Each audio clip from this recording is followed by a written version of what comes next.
지금 우리 주제표와 예배 캠페인 같이 하겠습니다. 복음의 사람 예배자로 살게 하소서. 우리는 가정의 예배자입니다. 우리는 영적 예배자입니다. 우리는 삶의 예배자입니다. 아멘. 이번 주 묵상 말씀 요한복음 8장 32절 세 번 같이 하겠습니다. 진리를 알지니 진리가 너희를 자유롭게 하리라. 진리를 알지니 진리가 너희를 자유롭게 하리라. 진리를 알지니 진리가 너희를 자유롭게 하리라. 아멘. 하나님께서 오늘 우리에게 주시는 말씀은 예레미야서 21장 1절에서 14절까지 말씀입니다. 여러분, 오늘 본문을 통해서 응답받을 수 없는 기도라는 제목으로 말씀의 은혜를 나누겠습니다. 여러분, 우리 신앙생활에 있어서 기도는 너무나도 중요합니다. 말씀은 하나님이 인간에게 주시는 은혜이고, 기도는 인간이 하나님께 드리는 신앙 행위입니다. 하지만 우리가 잊지 말아야 될 것은 뭐냐면 응답받을 수 없는 기도가 있다라는 사실입니다. 여러분, 기도는 만능이 아닙니다. 기도는 자동 판매기가 아닙니다. 내가 기도했으니까 그에 응당한 결과를 당연히 하나님께서 주셔야만 될 그런 의무가 하나님께는 없습니다. 하나님께서는 미성숙한 기도도 잘 들어주실 때가 있습니다. 우리가 기도를 유창하게 하느냐 못하느냐 여기에 따라서 하나님께서 응답하시는 게 아닙니다. 기도에 있어서 제일 중요한 것은 뭐냐면 믿음의 태도와 하나님과의 관계입니다. 기도를 하는 사람이 하나님을 향해 갖는 그 믿음과 그 태도, 하나님과의 관계, 이게 중요하다는 얘기예요. 그게 안 돼 있으면 우리가 아무리 열심히 해도 하나님께 응답받을 수가 없습니다. 하나님은 기도를 받으시는 분이시고 그 기도에 대한 결과를 결정하시는 주권을 갖고 계십니다. 하나님이 어떤 결과를 주실지는 사람에게 달린 것이 아니라 하나님께 달려 있어요. 하나님이 결정하시지만 그러나 하나님은 인간이 하나님께 기도하기를 원하십니다. 우리가 뭘 필요로 하는지를 잘 아시고 뭘 기도할지도 잘 아시면 알아서 하나님이 주시겠지 하고 기도를 안 한다는 것은 하나님의 뜻을 모르는 거예요. 하나님은 다 아시지만 그러나 우리가 우리 입으로 우리 믿음으로 하나님께 나와서 구하기를 원하십니다. 기도하기를 원하세요. 그렇게 인간이 기도하면 하나님께서 응답하시는 것, 이걸 하나님께서 기뻐하십니다. 그것을 영적인 원리로 만들어 놓으셨어요. 하지만 그렇다라고 해서 착각하면 안 됩니다. 마치 기도의 결과가 우리 인간의 기도 행위의 그 자체에 달려있는 것처럼 그렇게 생각하면 안 된다는 거예요. 기도의 결과는 하나님께 달려있는 겁니다. 기도의 올바른 자세를 보여준 이가 다윗 왕입니다. 그가 밧세바와 불륜으로 태어난 그 아이가 하나님께서 치셔서 중한 병에 걸렸습니다. 다윗은 일주일 동안 금식하며 이 아이의 치유를 위해서 머리에 죄를 뒤집어 쓰고 아이를 살려달라고 하나님께 간절하게 밤을 새면서 기도를 했습니다. 그런데 일주일 후에 아이는 결국 죽었습니다. 그러자 사람들이 다 염려했지만 다윗 왕은 주변 사람들의 우려와 달리 절망하지 않았습니다. 오히려 그 얘기를 듣자마자 목욕을 하고 머리에 기름을 바르고 성전에 들어가서 하나님께 경배하고 그리고 나서 식사를 차리라고 한 다음에 그 식사 자리에 참여했습니다. 그 옆에 있는 사람들이 도대체 어떻게 그럴 수 있느냐라고 물어봤을 때에 다윗 왕이 이렇게 대답합니다. 사무엘하 12장 22절 23절을 제가 읽어드립니다. 이르되 아이가 살았을 때에 내가 금식하고 운 것은 혹시 여호와께서 나를 불쌍히 여기사 아이를 살려주실는지 누가 알까 생각함이거니와 지금은 죽었으니 내가 어찌 금식하랴. 내가 다시 돌아오게 할 수 있느냐. 나는 그에게로 가려니와 그는 내게로 돌아오지 아니하리라 하니라. 아멘.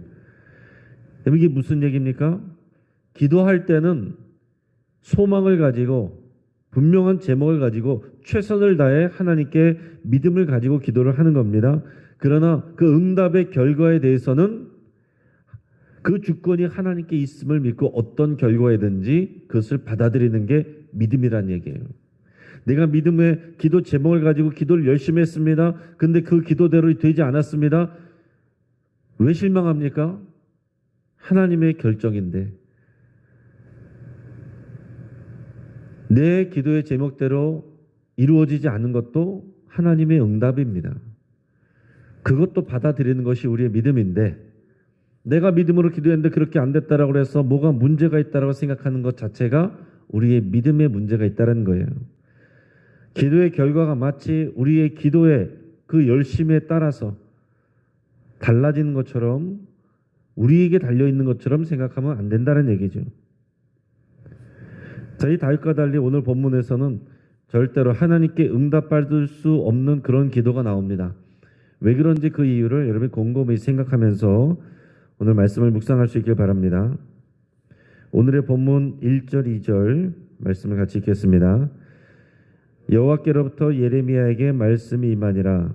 시드기야 왕의 말기야의 아들 바술과 제사장 마아사의 아들 스바냐를 예레미야에게 보내니라. 바벨론의 느부갓네살 왕이 우리를 치니 청컨대 너는 우리를 위하여 여호와께 간구하라. 여호와께서 혹시 그의 모든 기적으로 우리를 도와 행하시면 그가 우리를 떠나리라 하니. 오늘 본문의 배경은 남유다의 20대 왕이자 마지막 왕인 이 시드기야 왕이 집권하고 있을 때입니다. 여러분 예레미야서도 다 이 시간 순서대로 배열된 게 아니에요. 시드기야가 마지막 왕인데 그보다 앞인 여호와김 왕 때 일이 또 뒤에 나오기도 합니다. 이 시드기야 왕은 종교개혁을 일으켰던 요시야 왕의 막내 아들입니다.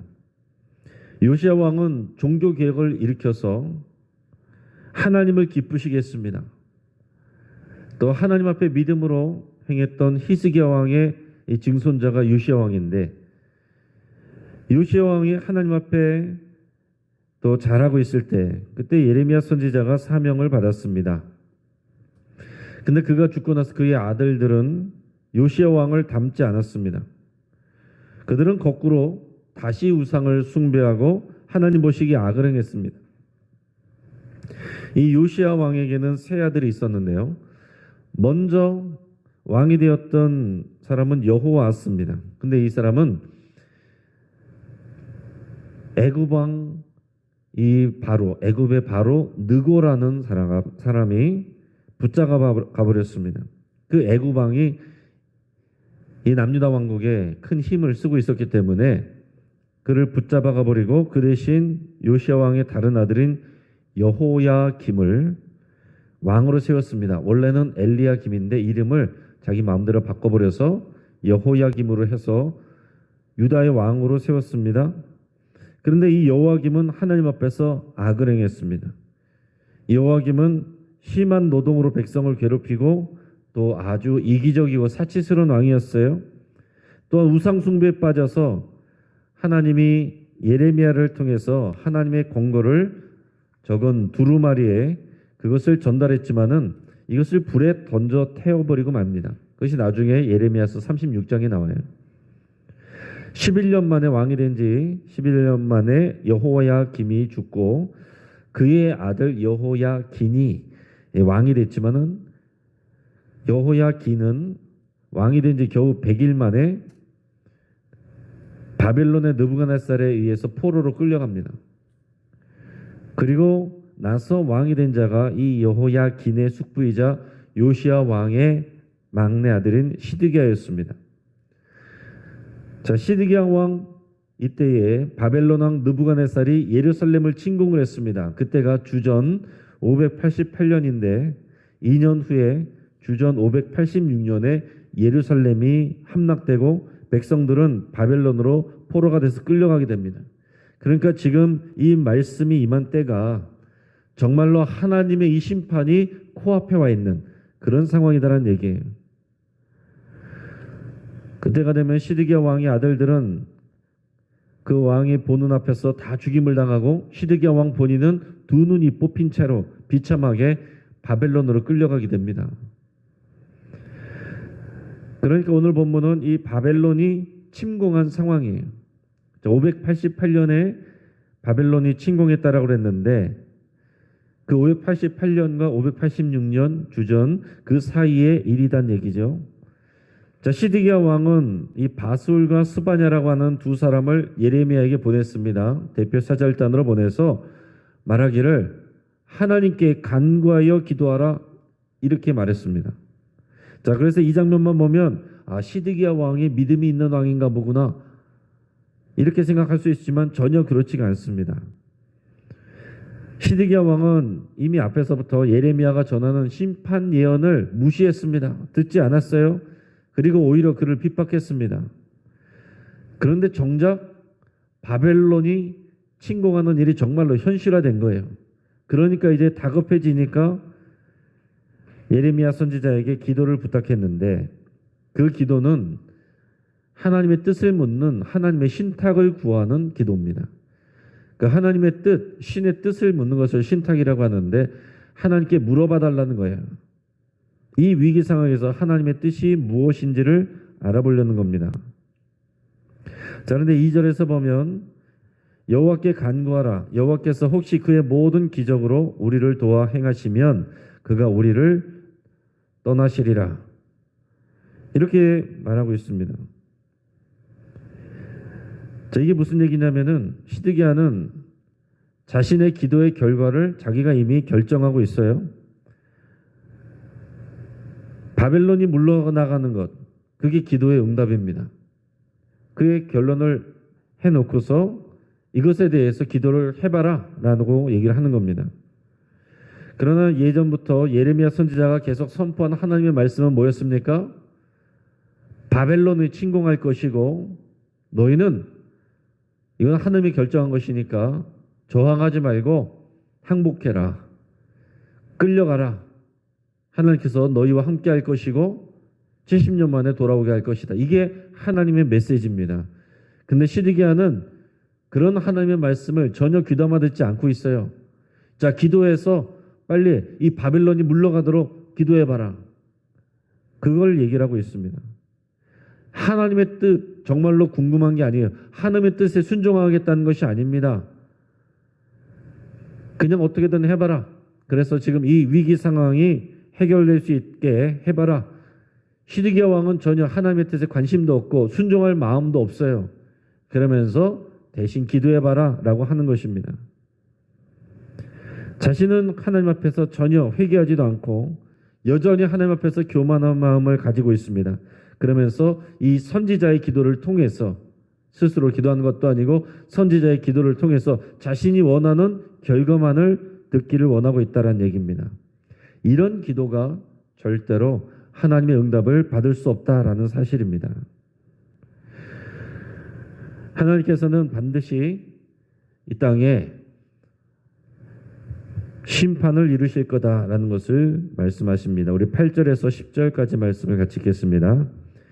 여호와께서 말씀하시기를 보라 내가 너희 앞에 생명의 길과 사망의 길을 두었노라 너는 이 백성에게 전하라 하셨느니라. 이 성읍에 사는 자는 칼과 기근과 전염병에 죽으려니와 너희를 애워싼 갈대아인에게 나가서 항복하는 자는 살 것이나 그의 목숨은 전리품같이 되리라. 여호와의 말씀이니라. 내가 나의 얼굴을 이 성읍으로 향함은 복을 내리기 위함이 아니요 화를 내리기 위함이라. 이 성읍이 바벨론 왕의 손에 넘김이 될 것이요 그는 그것을 불사르리라. 아멘.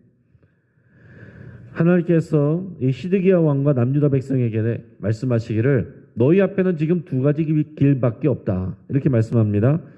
생명의 길과 사망의 길이 있는데 생명의 길은 뭐냐면 지금 바벨론에게 항복하는 것이다. 너희들은 그들에게 전리품처럼 노략물처럼 끌려가고 수치를 당하고 고통을 당할 것이지만 그게 너희가 사는 길이다. 사망의 길은 너희가 그들에게 저항하는 것이다. 또는 어떻게 해보려고 옆나라 애굽 왕과 결탁하고 그들을 의지하는 것이다. 그러면 너희들은 사망한다. 너희들은 다 멸망한다. 이게 하나님의 마음이에요. 하나님의 뜻이고 하나님의 결정입니다. 이게 하나님이 주신 기도의 응답이에요. 이게 하나님이 이미 오랫동안 예고를 해주셨고 돌이키지 않았기 때문에 내리신 결론입니다. 그들이 망하고 심판을 받고 징계를 받고 포로로 끌려가고 수치와 고통을 당할 것이지만 그러나 그 일을 통해서 하나님께서 그들을 정결케 하시고 다시 역사하실 것입니다. 이 하나님을 믿어야지 지금 당장 이 어려움을 피하는 것에만 관심을 갖고 거기에만 초점을 맞춰서 기도할 때 하나님의 말씀이 들리지 않고 하나님이 응답하셔도 그것을 사람들이 잘 받아들이지 않는다는 얘기죠. 지금 이때의 기도자의 바른 자세는 이거 아닙니다. 다른 결과를 주십시오 하고 또 열심히 기도하는 게 아니에요. 하나님의 결정을 받아들이는 것입니다. 이미 결정이 났다면 하나님의 뜻이 그것이라면 다윗이 그랬던 것처럼 얼른 그것을 받아들여야 되는 거예요. 기도는 우리가 바라는 것을 하나님께 관철시키는 것이 아닙니다. 하나님의 뜻을 구하고 우리 자신이 하나님의 뜻에 순종하도록 나를 변화시키는 것이 기도예요.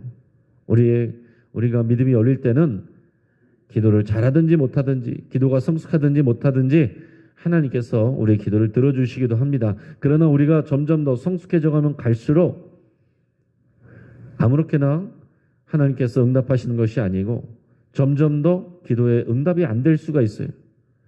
그게 정상적인 것입니다. 하나님을 변화시키는 것이 아니라 나를 변화시키는 것이 올바른 기도이란 것을 여러분 기억하시고 겟세마네 동산에서 예수님의 기도가 바로 그런 모델입니다. 우리 이어서 11절 12절 우리 같이 읽겠습니다. 유다 왕의 집에 대한 여호와의 말을 들으라. 여호와께서 이와 같이 말씀하시니라. 다윗의 집이여 너는 아침마다 정의롭게 판결하여 탈취당한 자를 압박자의 손에서 건지라. 그리하지 아니하면 너희의 악행 때문에 내 분노가 불같이 일어나서 사르리니 능히 끌 자가 없으리라. 아멘. 하나님께서는 바벨론이 물러가게 할 것이라는 이 기도 응답만을 기다리고 있는 이 시드기야 왕에게 다른 말씀을 주십니다. 이게 뭡니까? 정의롭게 판결해서 탈취당한 압박자의 손에서 그들을 건져내라. 억울함을 당하고 있는 이런 가난한 사람들, 그들에게 정의롭게 공평하게 재판해라. 이건 왕이 하는 말이고 또 백성들 사이에서도 그렇게 해야 된다는 것을 말씀하는 겁니다. 그렇지 않으면 왕과 백성들의 악행으로 말미암아 하나님의 분노가 불같이 일어나서 그들을 살릴 것이다 이렇게 말씀하시는데, 자 뒤집어서 말하면 무슨 얘기입니까? 지금 이 바벨론의 침공과 그들이 당하게 될 고통은 바벨론이 나빠서만 그런 게 아닙니다. 외부 탓이 아니라 이 백성 탓이에요. 특히 이 지도자의 탓입니다. 이 지도자와 이 백성들이 하나님을 떠나고 우상을 숭배하고 자기 배만 위하고 또 왕과 백성들이 이 가난하고 약한 자를 하나님의 말씀대로 공의롭게 대해야 되는데 그렇게 하지 않았다는 얘기입니다. 탈취하였다는 거예요. 가난한 자의 것을 빼앗고 그런 탐욕을 부린 것, 이런 착취한 행위들, 이런 것들 다 모아서 하나님께서 지금 바벨론을 통해서 심판하고 있습니다.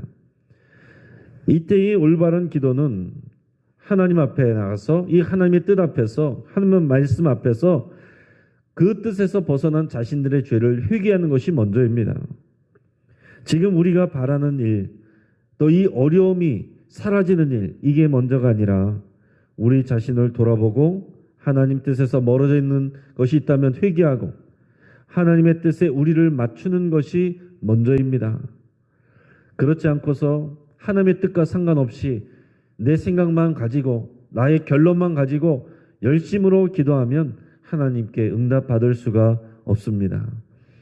오늘 하나님 앞에 올바른 기도자가 되시기를 주의 이름으로 축복합니다. 같이 한번 기도하겠습니다.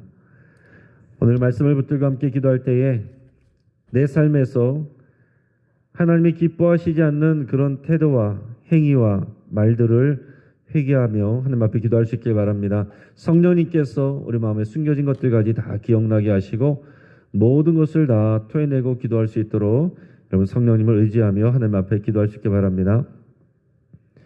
하나님보다 내가 다른 사람을 더 의지하고 다른 신을 의지하는 우리의 우상 숭배의 죄를 회개할 수 있게 바랍니다. 또 우리의 기도가 올바르게 뜨거워지기를 위해서 기도할 수 있게 바랍니다. 올바르지만 뜨겁지 않으면 그것도 우리가 부족합니다.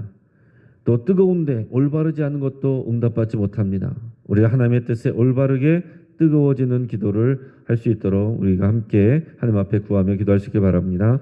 오늘 수요 예배를 위해서 같이 기도해 주시고 우리 변영순 목사님의 온전한 회복을 위해서 우리 주변의 환우들과 여러분들의 치유를 위해서 기도하시고 우리 영신교회와 한국교회의 올바른 말씀과 기도의 회복을 위해서 여러분 간절히 기도하고 이를 위해서 특별히 또 우리 목회자들 또 중직자들 또 하나님 앞에서 말씀 앞에 올바로 갱신할 수 있도록 우리 간절히 기도하겠습니다. 이 시간에 주여 한번 부르짖고 합심해서 함께 기도합니다. 주여